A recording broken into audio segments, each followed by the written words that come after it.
Hello, History of the Netherlands listeners. Today is the 5th of February 2021, which means that it is exactly 78 years to the day since 13 members of the underground Dutch resistance were executed by firing squad for their role in producing, printing and distributing an illegal newspaper called Het Parool during the Second World War. 2 years ago, we produced a 3-part series about this group and their actions with the intent to keep the story alive in English. We made this before we started the History of the Netherlands podcast, and we have not yet shared it on this feed. So to mark the anniversary, we are dropping all 3 episodes here now for the benefit of our newer listeners. Hopefully they will give you an insight into a totally different period of Dutch history which we are nowhere near yet in our general narrative. If you have heard these before, then here is a reminder of the date, and if you wish, a chance to listen again. We hope you enjoy. This is the first episode of a 3-part series about an event that took place in the Netherlands during World War II. It is known in Dutch as Het Eerste Parool Proces, meaning the first parole trial. In it, 13 men, most of them between 20 and 25 years old, were captured, tortured, tried, and executed for their roles in printing, producing, and distributing the illegal anti-Nazi newspaper, Het Parool. At least another 10 were brutally punished in other ways. 2 hours before they were executed, these men were allowed to write final letters to their families. 75 years later, we were lucky enough to be given access to some of these letters. What emerged as we dug deeper into their stories was this podcast series. We are going to introduce you to some of these people who, through their rebellious actions, sacrificed their lives so that free speech and dissent would not totally disappear in a totalitarian state.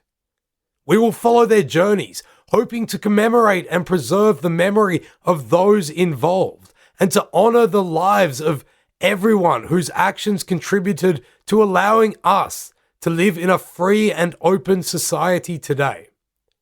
When liberty's light was at its dimmest, they kept the embers glowing. May we never forget it. Welcome to Free and Fearless, the story of the first parole trial. Episode 1, The Addicks Group.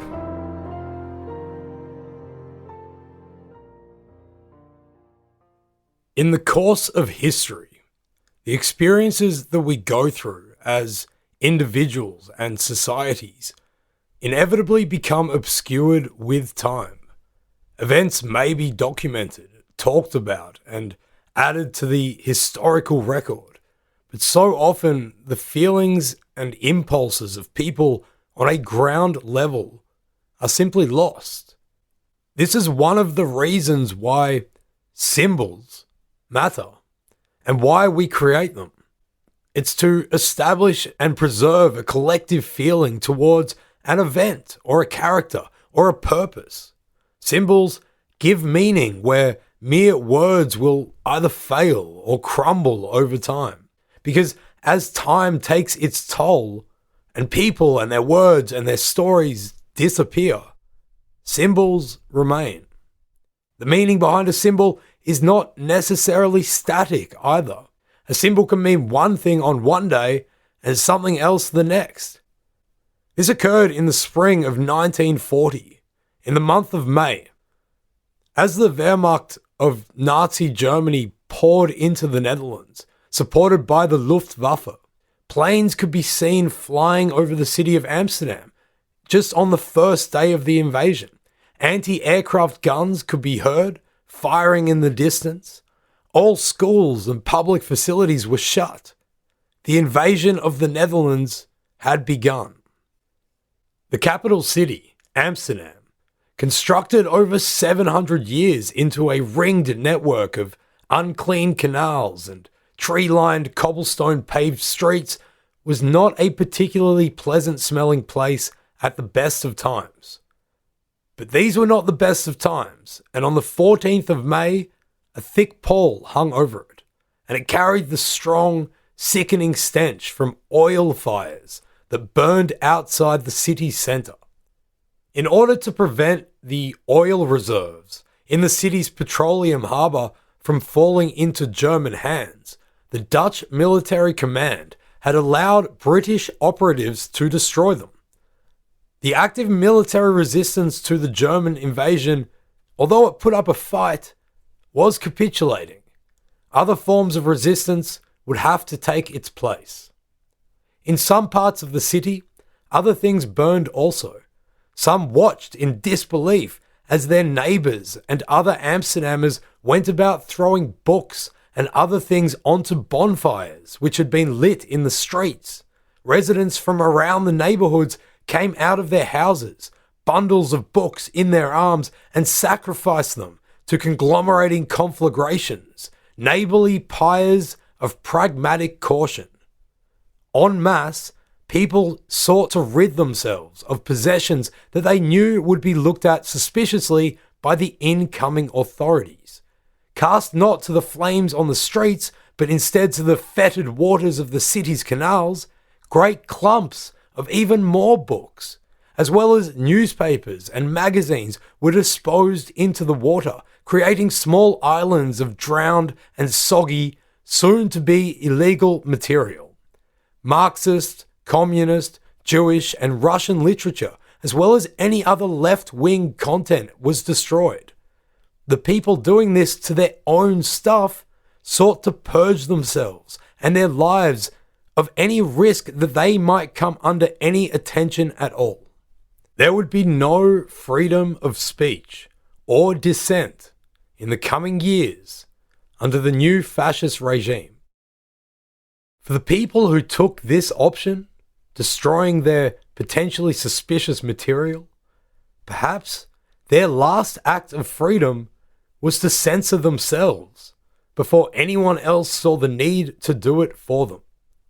And in these events, on this smoky spring day, we see symbols changing in what they mean or purport to achieve. Book burning is a symbolic act, usually connected to a collective righteousness against something. Here, however, this destruction could now symbolize anything ranging from sensible, preemptive self-preservation to cowardly and timid submission. The books themselves also changed in their symbolism. These simple objects may have signified a certain station, or at least a certain level of intellect, education, culture, and other indicators of high social status. Now, all of a sudden, the upper crust were potential enemies of the state. Another example of the power of symbols and how they can change is what happened to the symbol of the carnation in Holland on the night of the 28th of June 1940, about a month and a half into the Nazi occupation of the Netherlands. The following day would be the birthday of the Dutch Prince Bernhard, consort to the Crown Princess Juliana. He was a German-born prince who had no shortage of names, actually. Bernhard, Friedrich, Eberhard, Leopold, Julius, Kurt, Karl, Gottfried, Peter, Count of Biesterfeld. When the war began, he showed bravery and loyalty to his adopted country and assisted in the escape of the royal family from invading forces. Now, the family were in exile in England. Whilst they celebrated the prince's birthday away from home, the people of their homeland would do so as well, in spite of the fascist regime that they now lived under. The prince's trademark since his student days was a white carnation, one of which he would always wear on his left breast pocket when in public. Since his marriage to Juliana in 1937, it had become a symbol that the Dutch people associated with him. However, the public had never really celebrated his birthday with any vigour before, especially in the cities of Holland.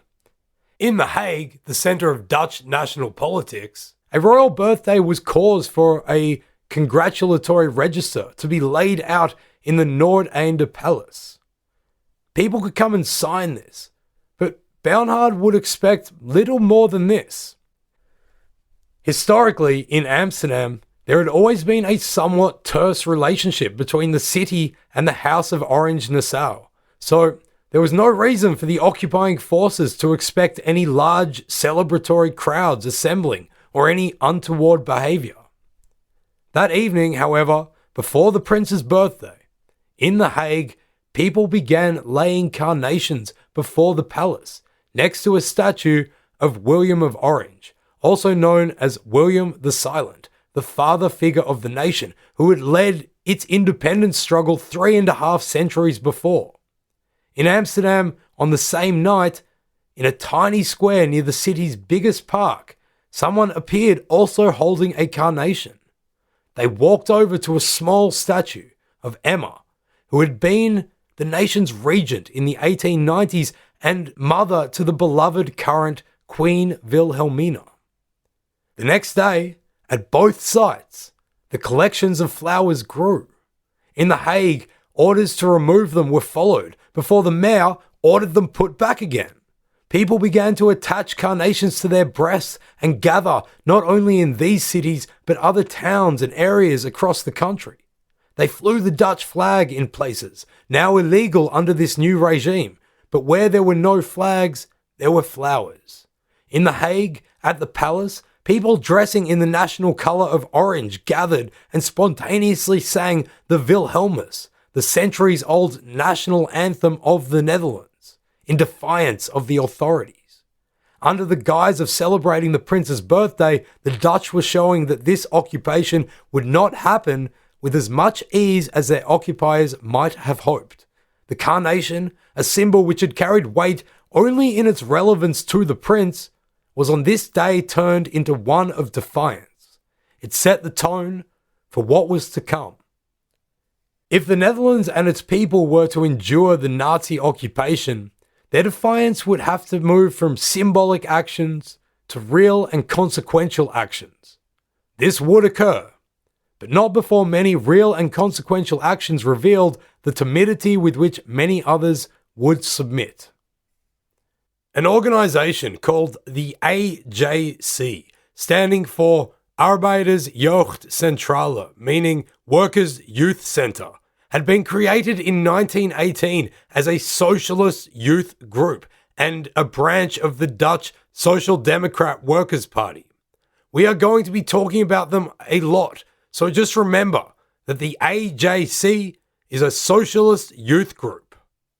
Members of this group in Amsterdam, young men with socialist leanings, knew early into the occupation that they would be disbanded, but were certain that they had to remain connected regardless.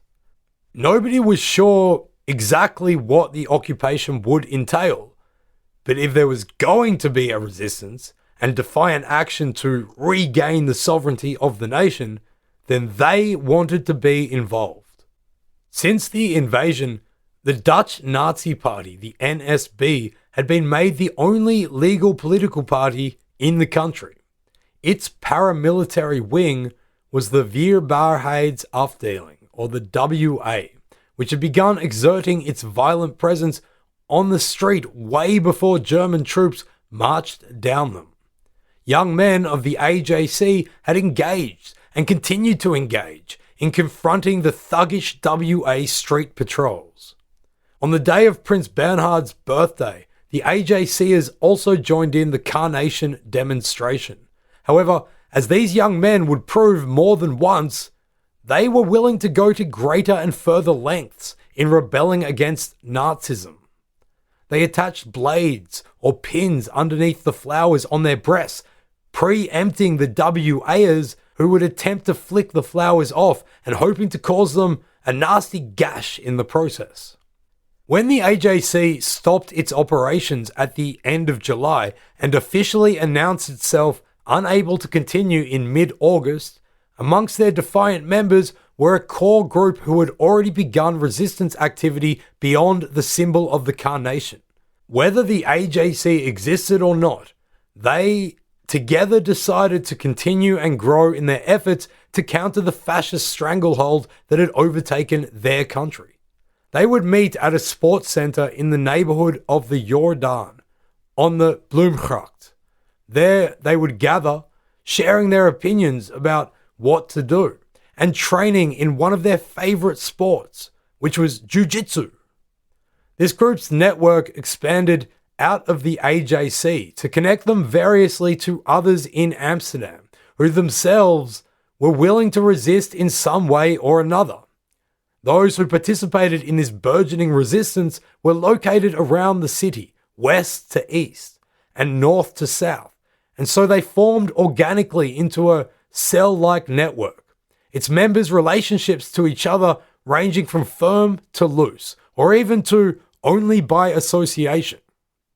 It is important to note that these men were young, naive in so many ways of the world, and that many of them would have been kicking around together since their childhood and adolescent years.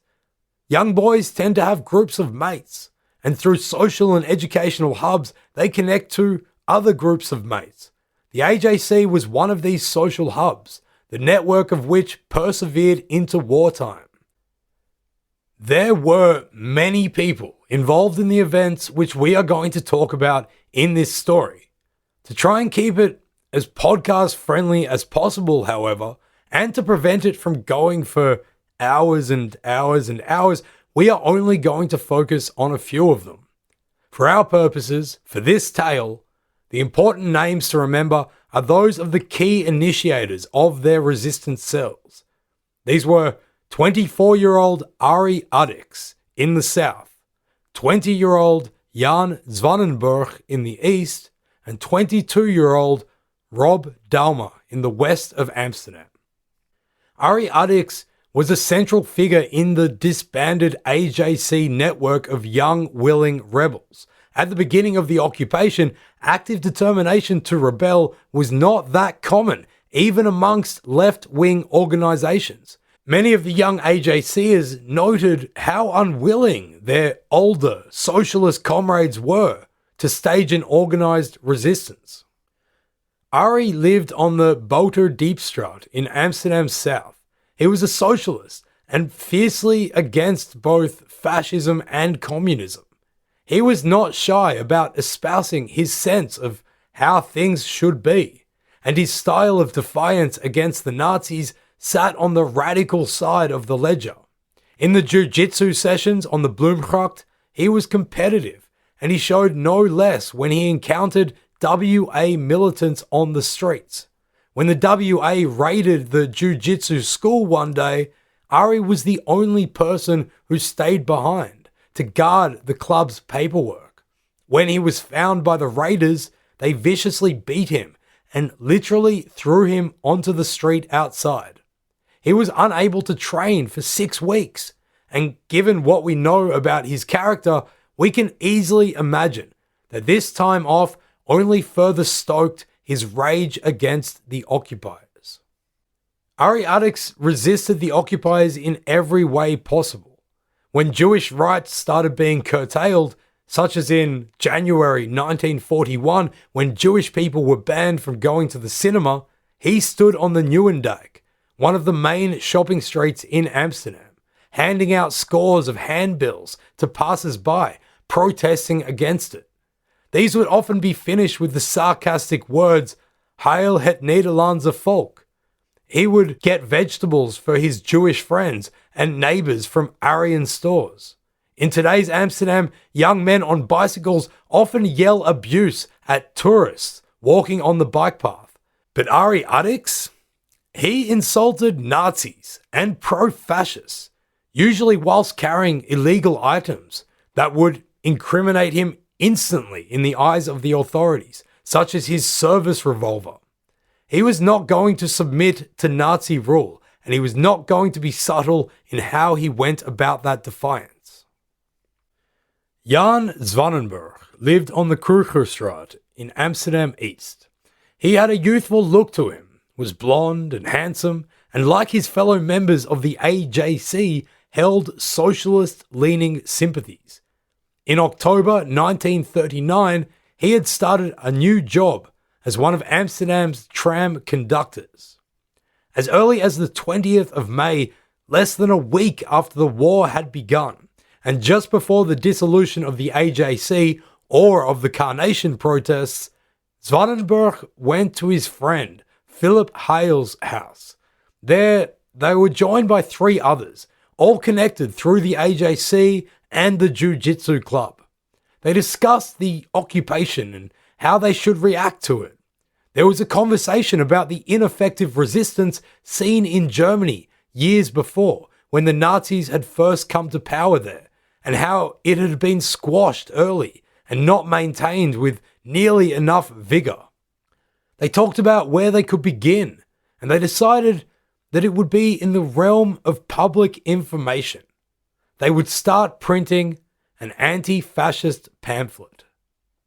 By June, Jan's group had acquired a typewriter in admittedly poor condition, as well as a stencil machine in not much better nick, and stencil paper which they had purchased from a family on the Linnaeusstraat in the east. Stencil machines were the common means for making mass quantities of copy in the 30s and 40s.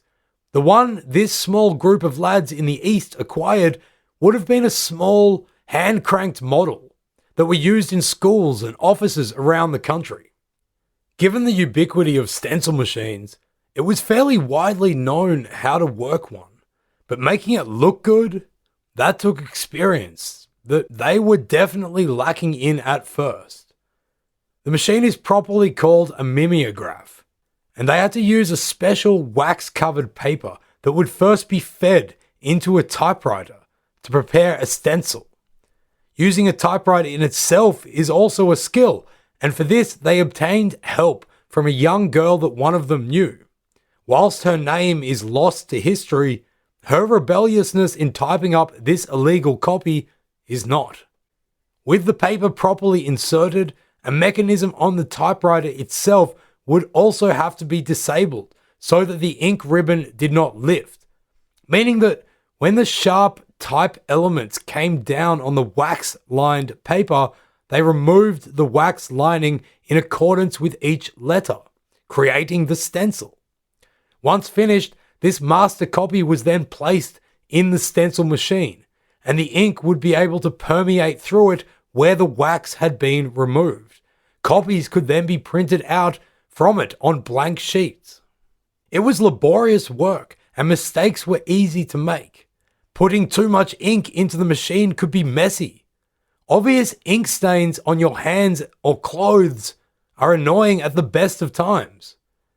But they are even worse if you have to explain them to an SS officer who is looking for any sign of active dissent. The first copies they made contained a few articles written by the members of Zwanenburg's group themselves. They received contributions, notably poetic verses of resistance from quite well-known poet Jan Jacobs. They also inserted some verses from the Dutch national anthem, Wilhelmus. The newsletter was given the name De Vrije Nederlander, and the young men went about distributing it amongst people they knew. They must have been proud of their work, even though the first editions would be looked back upon as being of poor quality. As the summer passed, this particular group of AJC mates in the East continued compiling, printing, and distributing. They became somewhat brazen about it, 4 of them one day even standing underneath a bridge on the Linnaeusstraat, handing out copies in public, seemingly unaware of the risk-laden path upon which they had now embarked. As the ink dried on the first edition of De Vrije Nederlander over in the East, in the West, fellow AJCer Rob Daumer and his friend Henk Roos began their own little defiant acts against the new regime. Daumer was a tall and honest-looking young man. He was always calm and measured, not prone to panic, and seen by his peers as positive and encouraging. He had full blonde hair, parted neatly and combed over, and his rounded spectacles and big ears which stuck out of his head lent even more to the impression that he took whatever he was doing with earnestness. Fit and athletic, he had been a leader in the sports activities of the AJC and would take a leadership role in the network that had been maintained despite the organization's dissolution.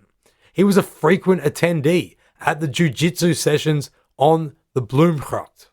Dalma and Roos also got their hands on a typewriter and began typing out their own anti-Nazi content, generally contradicting things they've read or heard about in the now state-run press. They would roam around the neighborhood, dropping copies into random letterboxes, with no particular order or system to their work. It was seen as childish by some of their compatriots, and eventually Dalma and Roos themselves agreed. They decided to do more. What was not childish was Dalma's intent. Many AJCers, such as he, advocated that they shift their resistance to become more militant. Like in any organization, reaching a consensus on how this should happen was difficult. One of Dalma's friends, Jay Brocher, was extremely keen on them becoming an underground guerrilla unit, but stressed the need that they take their time, properly prepare, and train themselves to wage sustainable war against the invader. Dalma agreed with him, although he and others wanted to start blowing up gas factories and attacking the electricity supplies already. The apparent futility of dropping angry newsletters into random letterboxes may have been what convinced Dalma's friend, Henk Roos, as he also, albeit reluctantly, came to this view. Either way, one day Brochers gave Rob Dalma a gun. This was totally illegal under the law of the occupied forces. Violent resistance was now very much on the cards. The members of the disbanded AJC were, from the beginning of the war, active in their own ways with various acts of resistance. In addition to joining in the street brawls in the city, countering attacks by fascist youth gangs on the Marxist and Jewish sections of the society, they would commit nuisance actions. Some would make stickers and plant them on cars and other objects around the city. These stickers would read things like, Deutschland gewinnt nicht den Krieg, an England ist der Sieg. Germany will not win the war, England will have victory. They would stick these on German military vehicles. One who worked at the Fokker factory even stuck these on the wings of the German military planes that were coming out of it. Ari Addicks was getting involved in whatever he could, training fiercely in jiu-jitsu and putting it to use against fascists. In the East, Zwanenburg's group were printing and distributing their newsletter, De Vrije Nederlander, as well as other resistance propaganda. Rob Dalma and his friends were looking to do more than just type angry complaint letters against the Nazis. In late 1940, their lives collided with that of someone else who was also engaged in defiance, a man older than them, named Frans Goedhart. To preserve my untrained, non-Dutch throat for the remainder of this series, as well as to save you from having to listen to me butcher it, I am, from this point on, going to call him Goedhart. Now at the age of 36, Goedhart had been a member of the Communist Party in his earlier days, but was expelled in 1934 and had become a fierce anti-fascist and anti-communist journalist. Working before the war in Ghent, Belgium, as a correspondent for a newspaper called Voorhout, he had railed against the neutrality policy that the Netherlands had taken towards the increasing militarization of their neighbor prior to the invasion. At the outbreak of war, Goedhart became cut off from this journalistic outlet, as well as his source of income.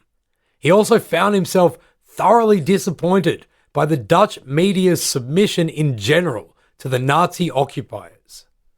Prior to World War II, The Netherlands was what is considered a pillarized society, segmented into loosely defined religious and ideological sections, these being Protestant, Catholic, social democratic / working class, and then a generally economically liberal pillar. Media, predominantly in the form of newspapers, reflected these pillars. After the invasion, the different newspapers from different pillars took different approaches towards the new regime. The Protestant Standaard sought to remain neutral to the occupation and lost most of its readership because of utter dissatisfaction with this approach. The right-wing, but economically liberally minded Telegraaf entirely submitted to the new regime, while the staff of the Catholic workers' paper, the Volkskrant, were forced out because of non-complicity. The paper was taken over by National Socialists and operations ceased totally in 1941. So in July of 1940, Frans Goedhart began producing his own newsletter, which he called Nieuwsbrief van Pieter het Hoen. Pieter het Hoen was a famous Dutch journalist and poet during the Patriot time in the lead up to the French Revolution in the 1780s, and Goedhart greatly admired his work. In English, this name would translate to Peter the Grouse, which is a pretty grouse name.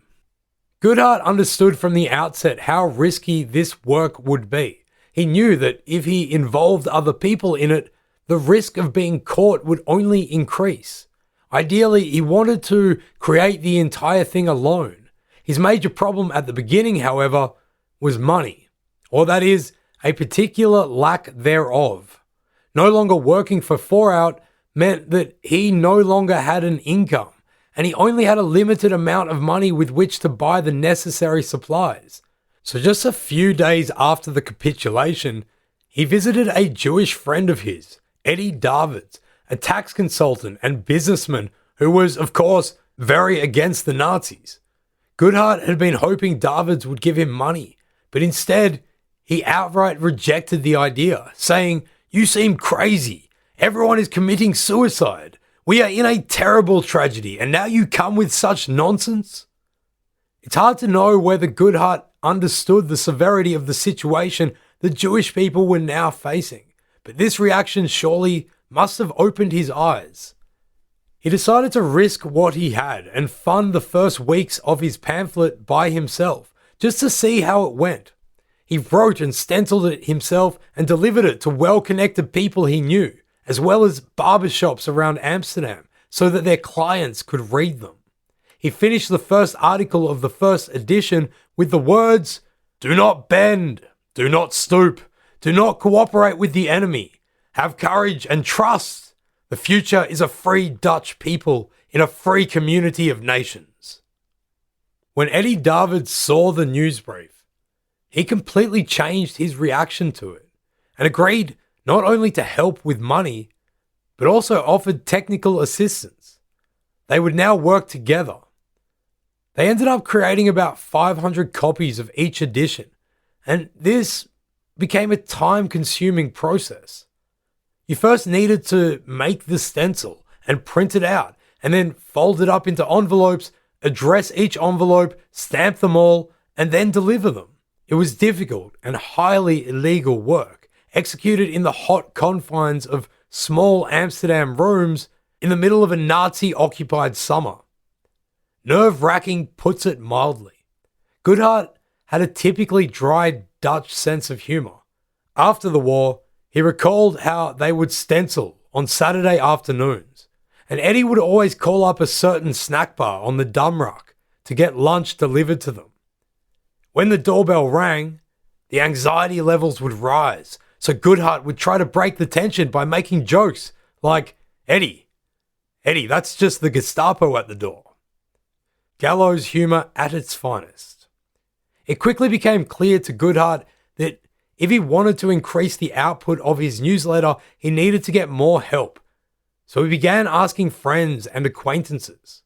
One of these was a man named Jaap Melkman, who was friends with the parents of the radical AJCer Arie Addicks.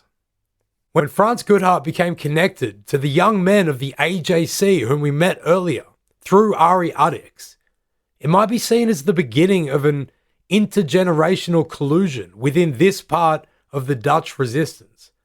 An elder, experienced activist, already connected to many other experienced activists, brought into contact with a group of younger, naive yet determined rebels, willing to spread the agenda of rebellion. Even across the wider community, people reacted differently to the imposition of Nazi rule. This was often with the primary aim of self-preservation.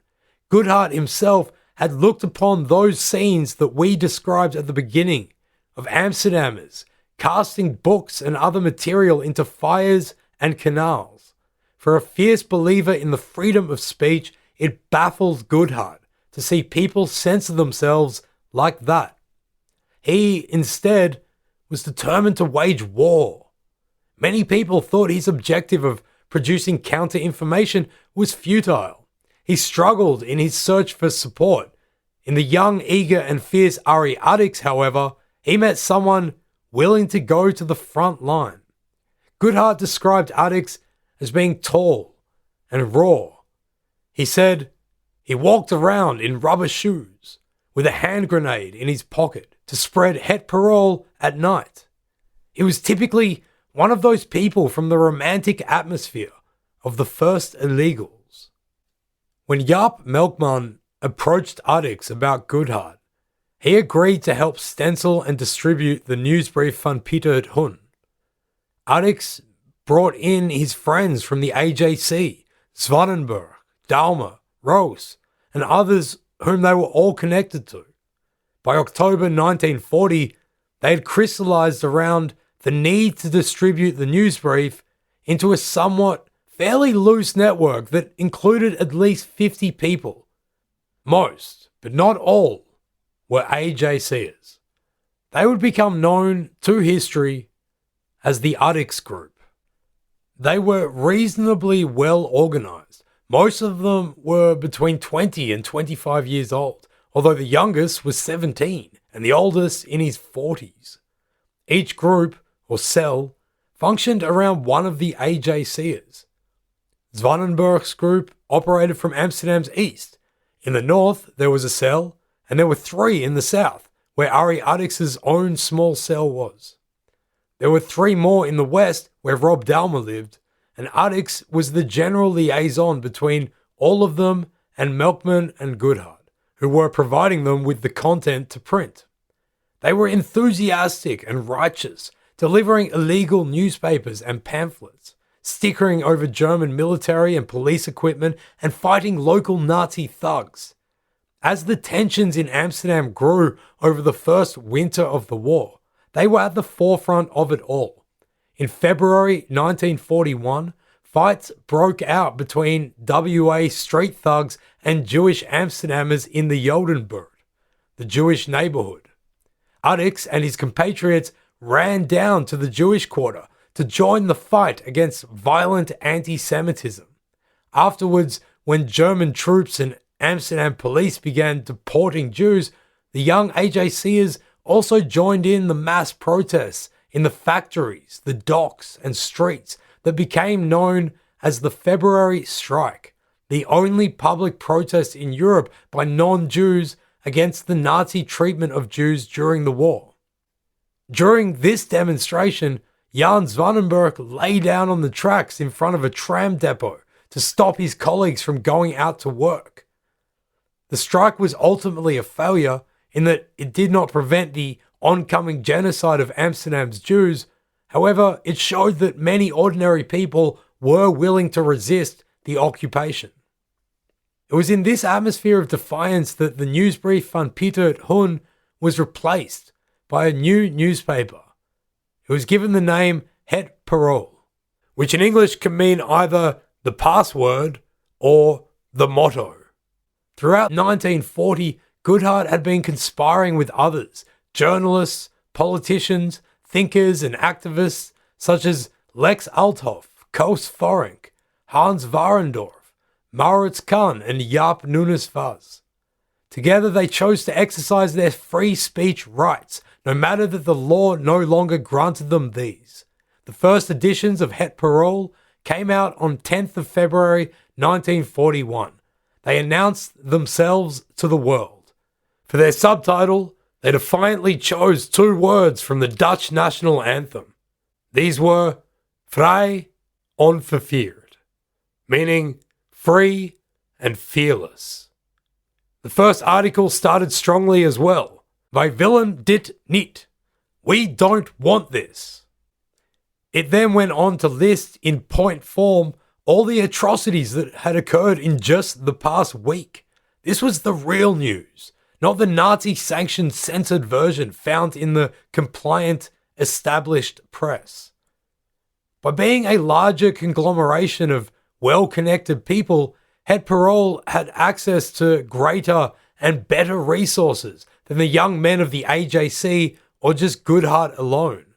Jan Zwanenberg and his group in the East, for instance, making their stenciled, hand-cranked and scrappy newsletter, would never have been able to get it out on the kind of scale that this new, bigger and more professional publication could. Most importantly, by August 1941, Het Parool got access to printing presses, not just stencil machines, which meant that the number of copies which could be printed per day became exponentially higher.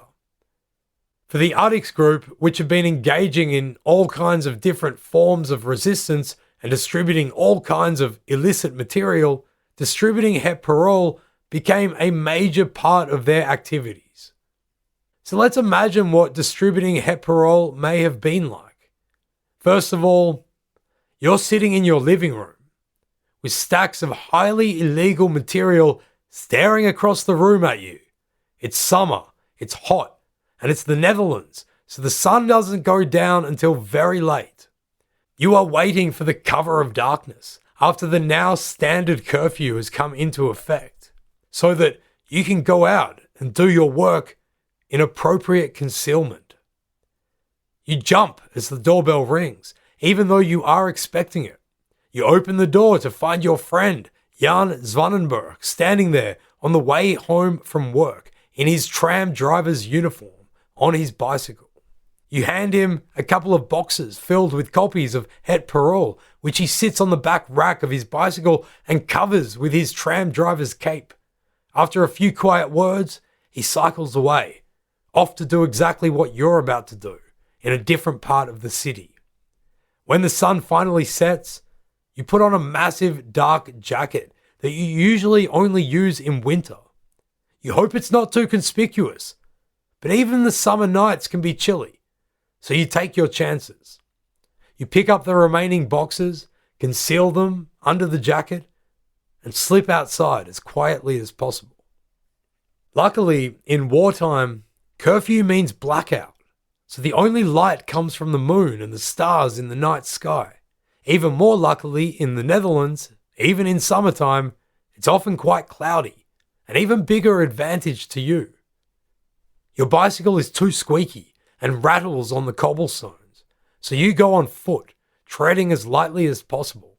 You need to get rid of what you are hiding underneath your jacket as quickly as you possibly can, so you make a beeline towards a large apartment building. You know that if you drop a box through the door of one of these buildings, you can reach many people at once. If this is not your first time, then another thing you have to consider is not to go to the same places as you had been previously. If you had accidentally thrown a parole through the letterbox of someone sympathetic to the regime, or even worse, an NSBer, that house might now be under surveillance.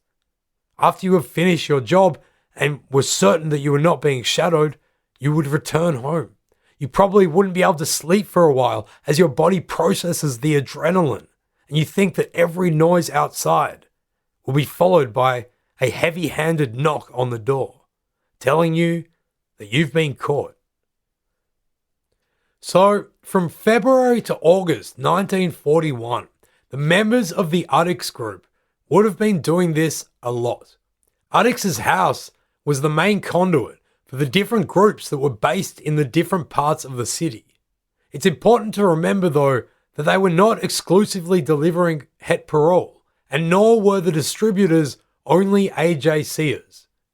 The Addicks household, including his mother and father, were all involved in various resistance activities, so it wasn't uncommon for resistance people to be found there. Addicks was friends with a guy called Buter, who had been distributing leaflets for the Nederlandse Unie. He is going to become pretty important to this story. Buter was involved with a different stenciling group, so we can imagine that in the protected confines of the house, they would have spoken about their shared experiences.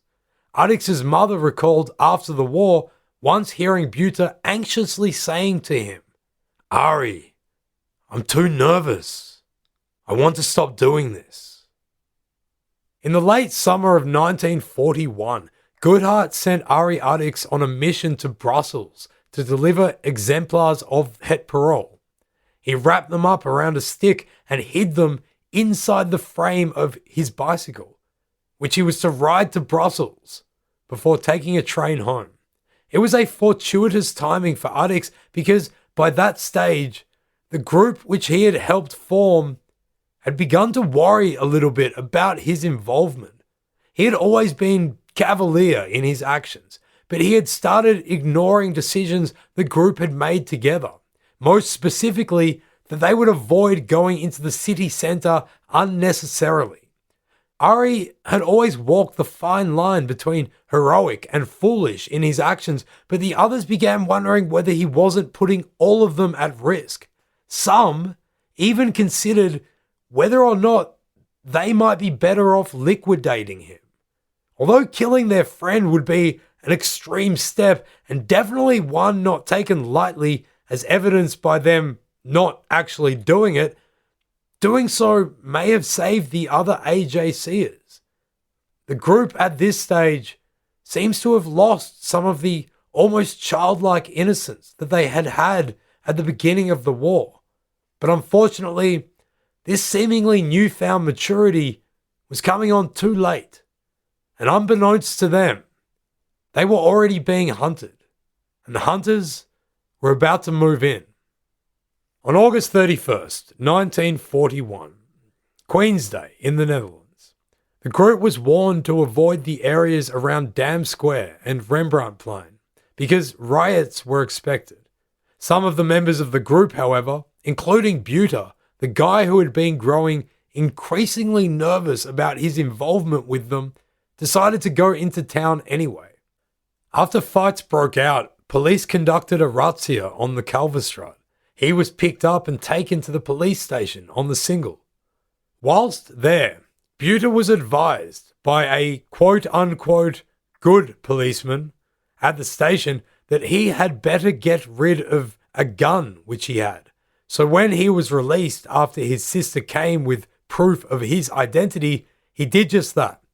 If he had been nervous before, he must have been even more so now. On the evening of the 1st of September, Frans Goedhart began to worry. Waiting in the living room of the Addicks household on the Boterdiepstraat, he and Mevrouw Addicks were expecting Ari to return from his trip to Belgium at any minute, but as the time ticked away, he had not yet returned. Goedhart began to fear that something had happened to the boy, who was now assisting him in his paper resistance. From the beginning, Goedhart had not wanted to involve others in his work because of the increased risk.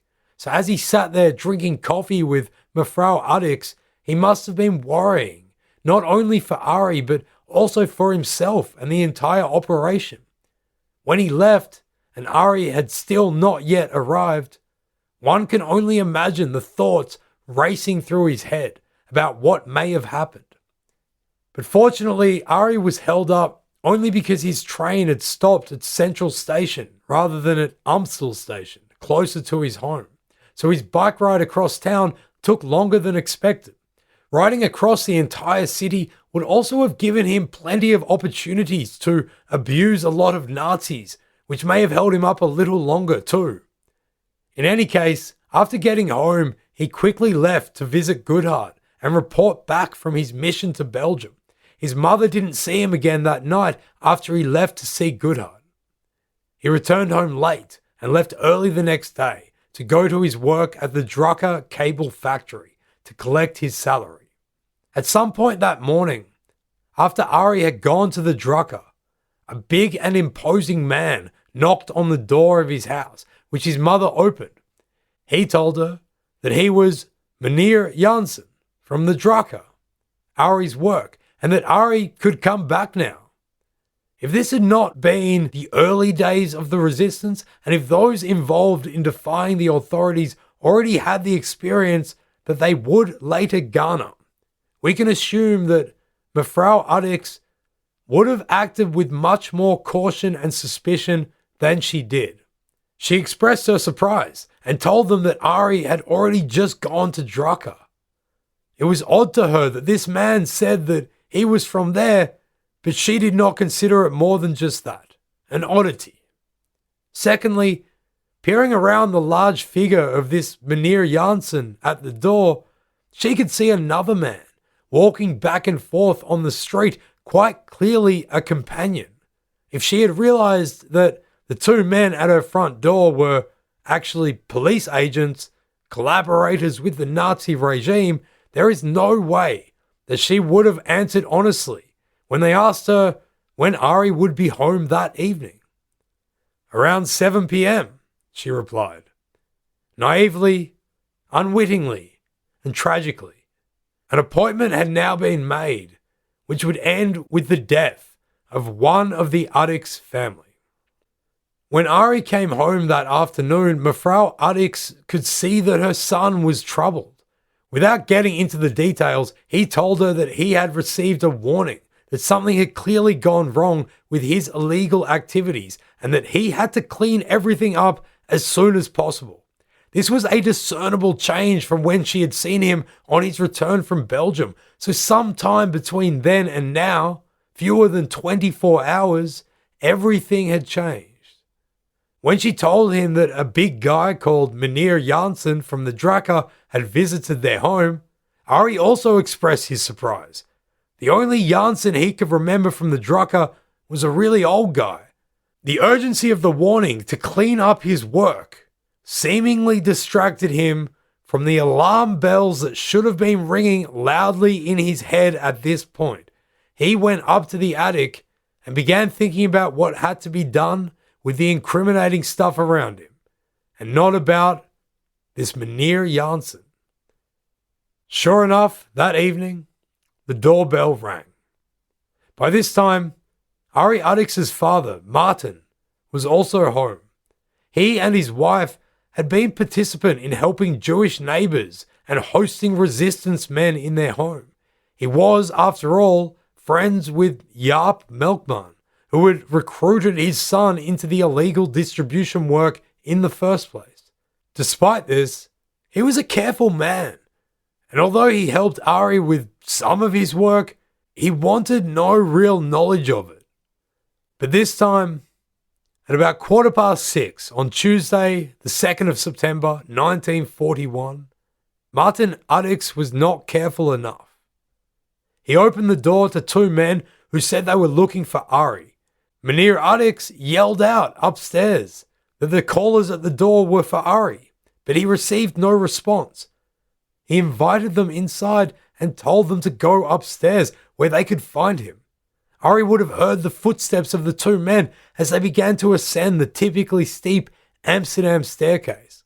At that moment, he was sitting at a typewriter, addressing envelopes with which he would send out copies of Het Parool, which was sitting next to him. The men introduced themselves as Officer Dout and Cowper from the Bureau of Jewish Affairs in the Amsterdam Police Force. They told him that they would like to bring him to the station at the Pieter Aertstraat for a little interrogation. What we know about Ari Addicks is that he was bold, brave to the point of being reckless, and hated Nazis with a violent passion. Later on, Mevrouw Addicks and the arresting officers would give very different details about what exactly unfolded next.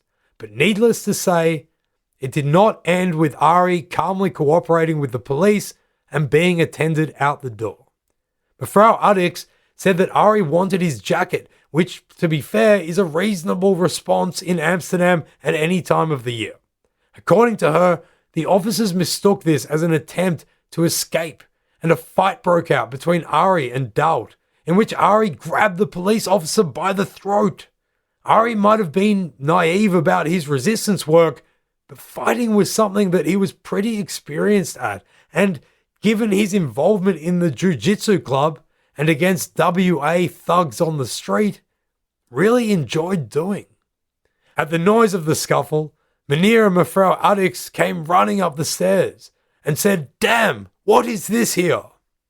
By now, Cowper had joined his colleague in the fray, but Meneer Addicks pulled him away, apparently shouting that he let the two men fight it out. Dowd, despite being grabbed by the throat, shouted to his colleague to use his weapon. Pandemonium erupted, with Meneer Addicks and Cowper then struggling with each other, and Mevrouw Addicks trying to calm everyone down. Whatever the exact sequence of events, three things happened. Ari did some sort of skilled and presumably awesome jiu-jitsu tumble and threw Doubt over some flower boxes. A door to the outside was opened, and 2 shots were fired from a gun. One was at point-blank range from Cowper directly into Martin Addicks' neck. The other grazed the arm of his wife as Ari bolted down the stairs to the 2nd floor, through the kitchen, and out of the house. In the densely populated confines of Amsterdam's neighborhoods, where the rooftops all connect, Ari sprung 1 level down, fled across his neighbor's properties, and made his escape. He was now officially a fugitive. So that's Mevrouw Addicks' account. Do you want to hear the police's version of events? Well, according to them, during the tussle, Meneer Addicks went after Cowper with a knife, and Mevrouw Addicks attacked Dowd with a hammer. The shots fired were thus an act of desperate self-defense. As much as the idea of a fearsome, hammer-wielding Mevrouw Addicks appeals to our imaginations, we tend to trust her account more, since it seems unlikely that she would have escaped arrest in the aftermath if this was actually true. Also, we have an inherent distrust of, Nazis. Ari sought help from his friend, Frans Goedhart, who lived nearby. With Goedhart's help finding him refuge with another AJCer, he became a so-called onderduiker, the Dutch term for someone going into hiding during the war. A culturally relevant term for a people whose country is half made of water. Translated, it means that he dived under. At some point in the evening, he saw Buta. Ari Addicks was apparently incredibly distressed and distraught when the two men saw each other, and this made a lasting impression on Buta. Word would have quickly gone around the AJCers and the Parool distribution network about the attempts to arrest Ari and the shooting of his parents. In the north, another member of the network, a man named Nico Snijders, who had worked closely with Addicks on printing Parool, was also arrested. In the east and the west, Jan Zwanenberg, Rob Dalmer, and the crews who worked with them began to think of what to do now with Ari. The Addicks Group were almost all young men who would have had the self-confidence and arrogance that is almost always associated with young men. When you are in your early 20s, you think you're invincible. This had been one of their greatest strengths in the beginning, giving them the gumption and the drive that was necessary to resist in the first place, especially in the face of such overwhelming danger. Now, however, with the attention of the occupiers directly focused on one of their own, this was a time when caution would be needed, rather than bravado. After a lot of effort, they were able to find a hiding place for Ari away from Amsterdam, in the forests of the Veluwe, from which they hoped he could be spirited away to England. Ari, however, refused to go. He wanted revenge. He therefore remained their primary concern, and they continued to try and keep him hiding in Amsterdam.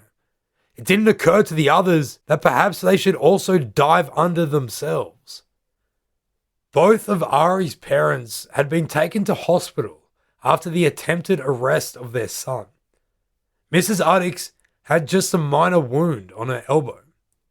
Martin Addicks' condition, however, was much more serious, and on the 6th of September, he succumbed to his injuries and passed away.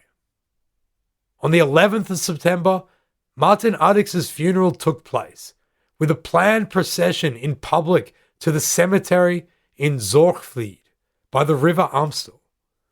It was a typical Amsterdam early autumn day, with a bit of sun and a bit more rain. It would have been chilly in the wind. The police, indicating their concerns that the death of Meneer Addicks and the now outlaw fugitive status of his son Ari may serve as a galvanizing occasion for other resistors, blocked the funeral procession and were out in force to arrest anyone who may have been involved in the illegal activities which have been happening in the Boter Diep Straat. At least one arrest was made.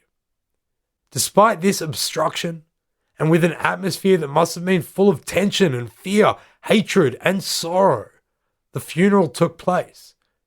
Perhaps the tumultuousness provided the perfect cover or distraction, for if the police searching for Ari Addicks had paid close enough attention, they might have noticed a motorbike with two men on it, pulling up to the procession and stopping to watch for a moment. On the back of the bike, Martin Addicks' son looked out at the ceremony to honor his dead father, a risky move, typical of someone as bold as Ari. This act was commemorative, and it allowed him to say goodbye. But it also meant something more. It showed that Addicks would not be cowed, would not bow to the terror of the Nazi regime as close to home as it might have hit, and he would continue with his own trademark acts of defiance. He couldn't have known it at the time, however, but this would be one of his last. In less than a month, he would be dead, and a process would have begun from which the rest of the Addicks Group would not escape.